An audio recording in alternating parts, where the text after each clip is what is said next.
ભાગુ સબાન દાખલો જે રકમ છે લખી દે ભાઈ 8 ગુણ્યા 8 પ્લસ 8 ભાગ્યા 8 ઓછા 8 પણ ઉપર સંકેત બદલાવાનું કીધું છે સાહેબ. શું કીધું ભાઈ? સંકેત બદલાવાનું કીધું છે સાહેબ.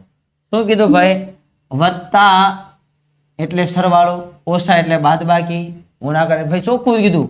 વત્તા એટલે ભાઈ સરવાળો જ છે, ઓછે બાદબાકી છે, ગુણાકારે ગુણાકાર છે ને ભાગાકારે ભાઈ ભાગાકાર છે. એટલે મિત્રો કોઈ વસ્તુમાં ફેરફાર કરવાની નથી સાહેબ.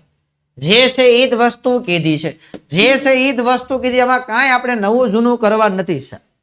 ચોખ્ખું કહે છે કે હું જે છું એ જ તમે કરી દો સાહેબ. બરાબર, હું કહું એ કરી દો ભાઈ. ચાલો કોઈક બાળકો કે સાહેબ દાખલો ગણ્યો સાહેબ તમે 57 કરી દો સાહેબ. હાલો 57 કરી દીધા, પણ કઈ રીતે ભાઈ 57 પણ કઈ રીતે? તો ભાઈ આપણને ખબર છે કે ભાઈ ગુણાકાર પેલા છે તો ગુણાકાર કરી લ્યો, સાથે ભાગાકાર કરી લ્યો સાહેબ. તો 88 64 પ્લસ 8 એકા 8 ઓછા 8. હવે તો સરવાળો થવાનો છે.